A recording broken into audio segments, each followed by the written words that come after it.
And so since that experiment was early on, I realized that all I really cared about in this house, which I built in a very short period of time, was that hopefully most of the decor and the materials would be natural.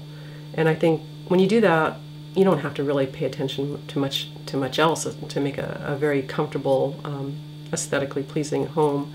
I mean, when I look at my house, I see a floor that was made with the wood from the pasture I cleared for my parents' horses, and the windows were all gifts. Lots of recycling. About 22 glass windows were just donated by various friends. That sort of became a quilt within the house, a little patchwork quilt. I wove the pillows. I'll never weave again, blah. But you know, it was a fun project to try that, and you know, just one thing leads to another.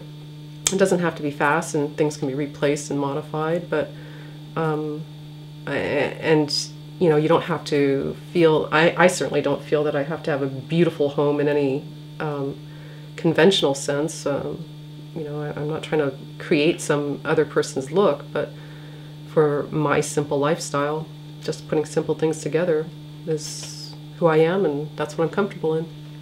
Yeah. So that was the addition when, oh, I have to say that when we first built, my parents did say, well, this is just for a couple of years until you get your career going. So I built very quickly with that in mind, and not very big, also thinking that Ellie was only 4 years old. She didn't need a big space. I didn't need much room. And so as we grew more in love with our house and the property and my parents and the whole shebang, our needs grew too, and Ellie needed her own bedroom, so we added on when she was, how old were you then? 9. I was 9. Okay, you forgot your own name. You forgot my age. Right. So maybe you'd like to talk about that. Okay. About that. Cool. Sorry. Well, I think it's been a very cool experience to grow up in a Cob house. Very unique, but it's been very nice. I love our house. And as for how other people view our house, the friends I've chosen to bring to our house have all loved it. They've all thought it was like totally awesome and totally cool, and you know, wow, this is an amazing house. But I can't say that I can have just anyone come to my house, because I mean, I'm homeschooled, but like I do have activities at the high school.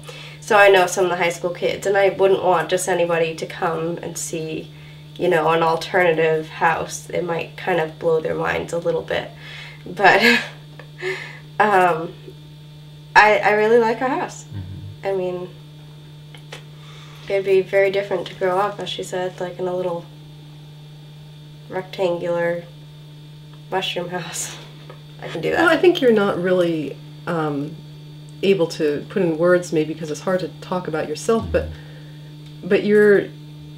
Ellie's grown up knowing how to start a wood stove and, you know, make kindling, and was always in love with matches and fire and cooks, and she's a great woodworker. She made the backgammon set and turns wood bowls, and I mean, she's a very hands-on person. And you probably forgot to mention that about yourself. You're doing, like, defending me now? No, I'm not defending you. I'm saying that I think that's what you are, and that's not what many people your age are, because I think they go to school the 8 hours and they sit at the desks, and they don't develop quite as many hobbies.